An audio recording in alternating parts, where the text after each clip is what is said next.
Nyokinda gino mara ni Boaz ibuki yo makare. Aye gi Boaz kabisa nikech ing'eni kane wayudo 2010 constitution nogolo wabunge National Assembly goyo chongi ne rais. To goyo chongi ne aneno kare kapok orumo ema owadwa ne ywago. Ni ko relationship mari ok beri governor. To samoro nyalo thiro ward miaye nikech iwinjo kochiwo ni 1 hour kaka Migori kono. Ngisi ne chuno nyago chongi ne governor koko nyalo gero kata mana nursery school moro kumiaye.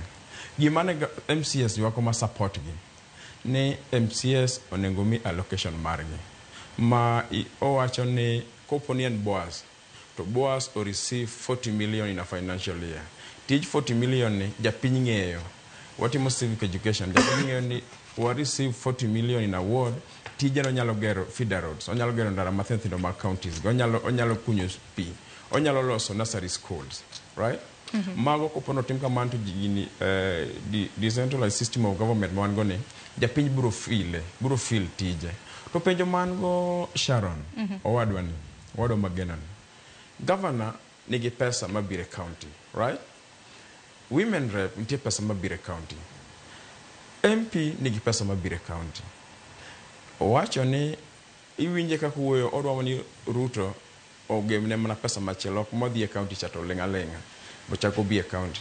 To pesa gi king'iyo gi maber kabisa ng'ama gi akum gi ande common man me dala kocha. That's true. To common man ni bo emorito kabisa to winjo ka ywago ni chumvi beche ni malo, sabun beche ni malo. Mano be gikete chunygi sama gidhi gonduru ana ka gonduru ka chamo chapat kacha. Mano be gikete chunygi.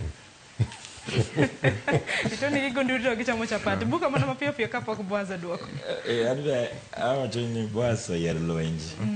Oyer lwenje nikech odwaro pesa mondo dhi e county. Iluongo ni Ward Development Fund. Kaka iloso chike ondike constitution. Onge chik ma Ruto nyalo. Ruto mokongo now is a lame president ma is depending on borrowed oxygen ma ok nyal konyo. Koro wach mar MCAs madwaro konyruok mar adiera gilu yor chik mar yudo pesa mar Ward Development Fund ka gidwaro amendment mar constitution gidwaro a particular act mar legislation to mondo manye yo makare. Mar ariyo en ni ok inyalo wacho ni Homa Bay waber Migori marach ni governor nikech koro chal ma Boaz ni dwaro mana los nyinge gi jo Homa Bay.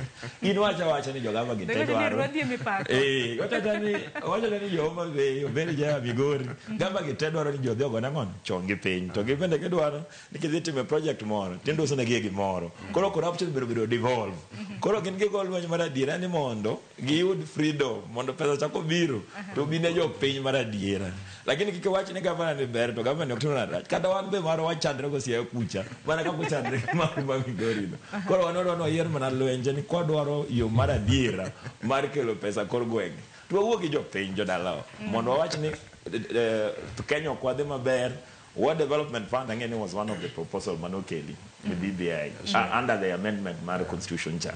But again nitie gik marache ye kanya yenyo koro wan wadwaro ni kadi bed ni wadwaro lost chick to watigi not an executive order watigi yo maber maloso ngon chike na jo piny. Aya Boaz anlo kaka woni ni kama tek miwuoro